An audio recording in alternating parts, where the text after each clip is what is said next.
Hello, my dear students, and welcome back. I know, the exams are just around the corner, and for so many of you, this chapter, Motion in a Plane, is causing a little bit of stress. But listen, don't you worry.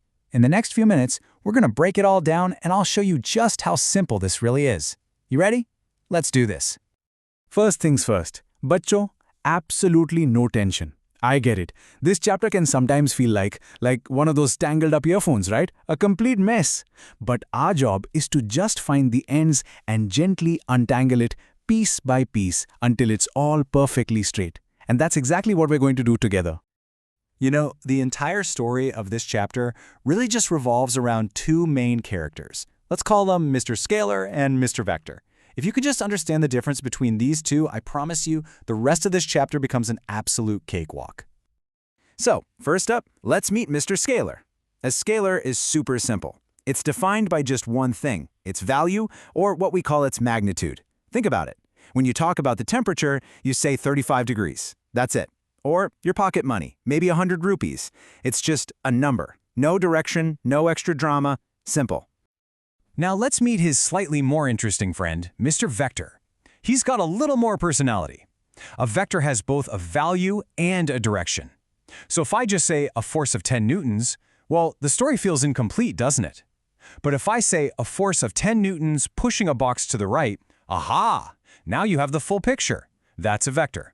It has the value, 10 newtons, and the direction, to the right. And this is where that difference becomes crystal clear. Let's say you walk 5 kilometers. The total path you covered, that's distance. It's a scalar.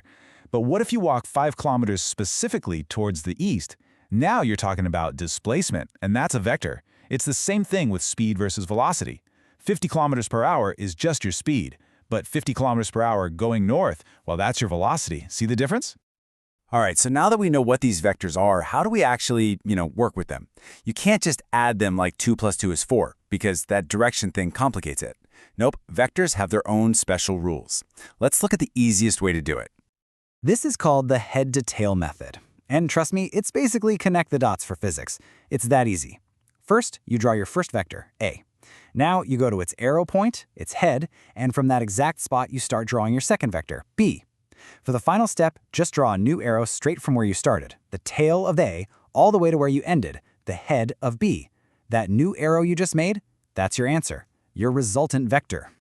Now, in your textbook, you're going to see two different names, the triangle law and the parallelogram law. Don't let that confuse you. They are really just two ways of looking at the exact same head-to-tail method we just did. They both give you the exact same answer.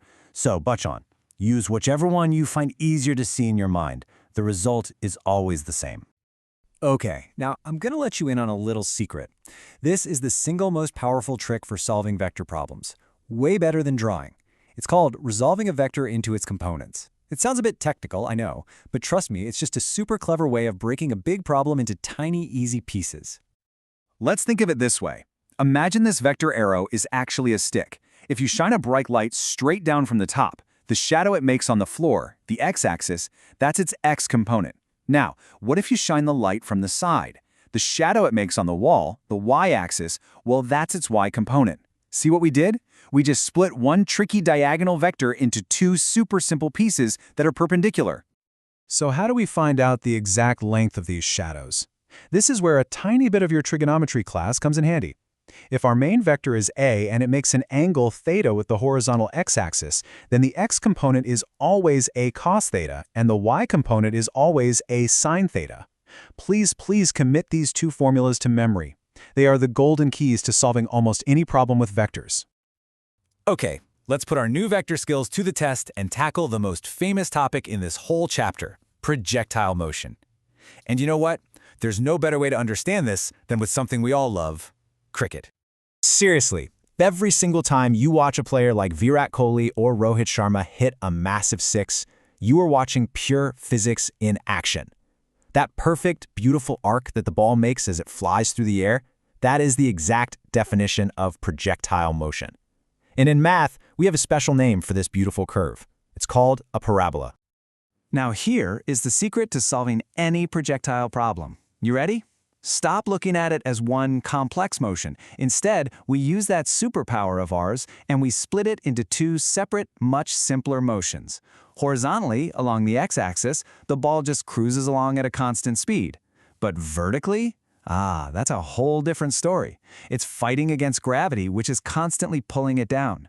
So we just analyze these two simple motions all by themselves. That's the key.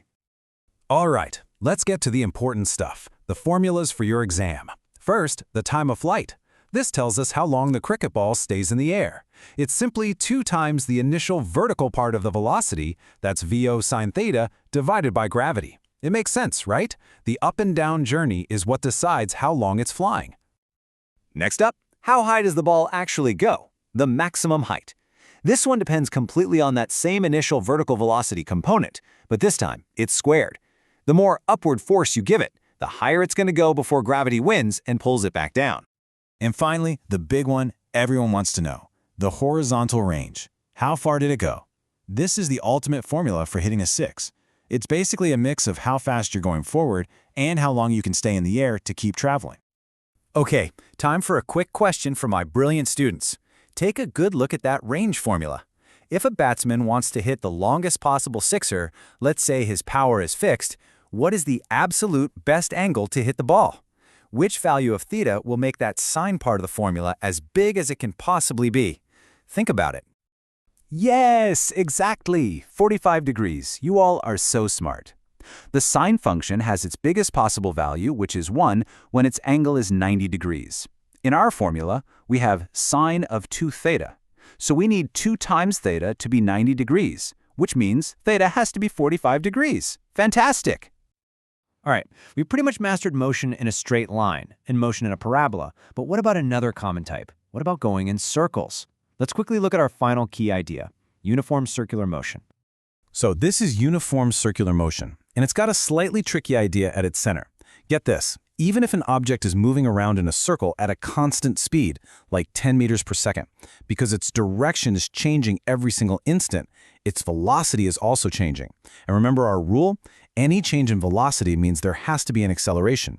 In this case, we call it centripetal acceleration, and it's always pulling the object in towards the center of the circle. Okay, let's do a super quick revision of everything we learned. Ready? Number 1, scalars just have a value. Vectors have a value and a direction. Number 2, our physics superpower is breaking vectors into their simple x and y components.